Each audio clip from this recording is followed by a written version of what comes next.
ओम शांति।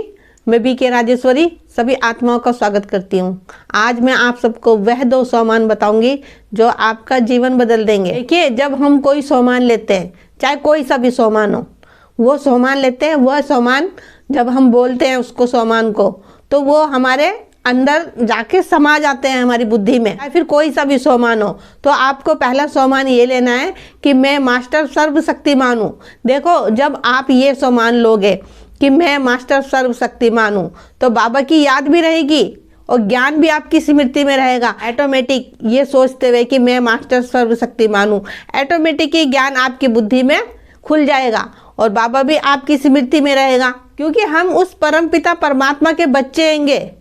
देखो, बाबा को याद रखने के लिए बाबा ने हमें बहुत सारे सोमान दिए हुए हैं।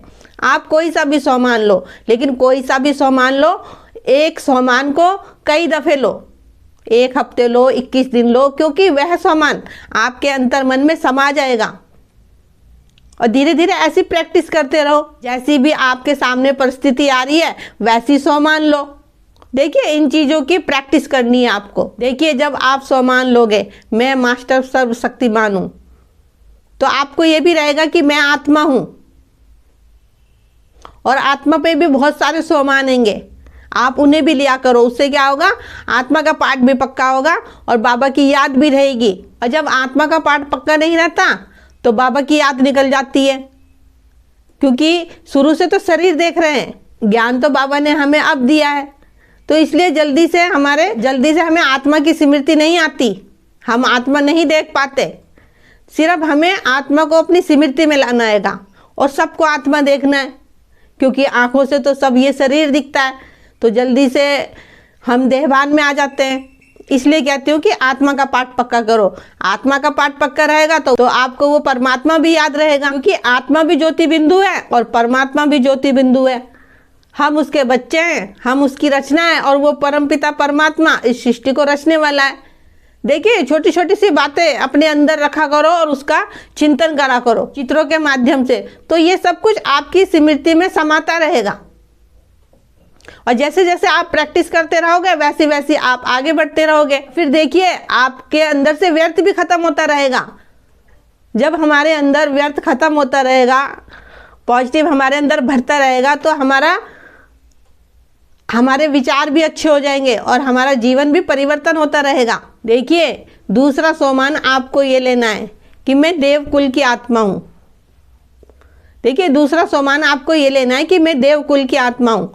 जब आप ऐसे अपने अंदर सोचोगे कि मैं देवकुल की आत्मा हूँ, तो आपको आत्मा भी याद रहेगी और अपना असली घर भी याद रहेगा और सतयुग भी याद रहेगा कि हमने कैसे कैसे जन्म लिए। पहले हम सतयुग में थे, फिर हम त्रेता में थे, फिर द्वापर में थे, फिर कलयुग में, फिर संगम में। देखिए, ये सब आपको बुद्धि में घुमाना है अपनी, यानी कि आपको सुदर्शन चक्र फिराना आएगा चित्रों के माध्यम से। देखिए, मैं तो आपको यही कहूँगी कि चलते फिरते भी सोमान लिया करो। जब सुबह उठते हो तो सोमान लिया करो, चाहे आप भले चारपाई पे लेटे हो, लेकिन सोमान लिया करो। और जब आप डेली उस चीज़ की प्रैक्टिस करोगे कि सुबह उठ के आप कुछ सोमान ले रहे हो, लगातार आपने 1 हफ्ते 21 दिन करा, तो वो आपकी रूटीन में आ जाएगा, वह आपकी आदत बन जाएगी, वो आपके सामान आपके अंतर मन में समा जाएगा। फिर उसके लिए देखो, फिर कोई ज़्यादा मेहनत नहीं करनी पड़ती, क्योंकि वो जब हमारे अंतर मन में वो सोमान हमारे समा जाएगा तो वो ऑटोमेटिक ही फिर वो ऑटोमेटिक ही हमारे मुख से निकलेगा।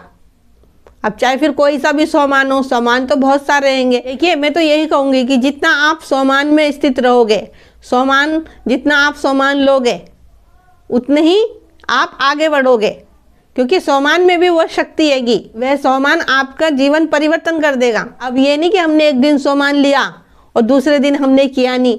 आपको कुछ टाइम तक करना है, चाहे वो आप 1 हफ्ता करो, चाहे 21 दिन करो, चाहे 15 दिन करो, लेकिन वो करना है। अब जैसे कोई कमेंट्री पे हम योग करते हैं, उस कमेंट्री को आप कई दिन तक करो, उस कमेंट्री पे योग कई दिन तक करो, तो क्या है, वह जो कमेंट्री है उसमें जो उसमें बताते हैं, कमेंट्री करवाते हैं बाबा से मिलन मनाने के लिए, तो वो चीज़ हमारी रूटीन में आती है। तो ऐसी ही सोमान है। तो आप जितना सोमान में स्थित रहोगे, उतने ही बाबा के प्यार में आप मगरूर रहोगे। इसलिए कहती हूँ कि सोमान भी लिया करो, मुरली भी सुना करो और मनी मन बाबा से बातें करा करो। बस यही है कि अपने अंदर धैर्य होना चाहिए, क्योंकि अगर धैर्य नहीं होगा तो आगे नहीं बढ़ोगे। तो इसलिए कहती हूँ कि धैर्य रखें और उस परमपिता परमात्मा पे निश्चय रखिए। और जो मैंने आपको ये 2 सोमान बताए इसको भी जरूर लीजिए। और बहुत सारे सोमान हैं, जो आपकी इच्छा करें आप उसमें से लीजिए। जैसी आपके सामने परिस्थिति आ रही है, जो भी बात आ रही है, कुछ भी हो रहा है, उसके अनुसार लीजिए। तो मेरा आज की वीडियो बनाने का यही उद्देश्य है कि मैं आपको वह 2 सोमान बताऊं जो आपका जीवन बदल दे। तो ठीक है, फिर चलती हूँ, कल फिर मिलूंगी कोई नई वीडियो के साथ। जब तक के लिए ओम शांति, ओम शांति।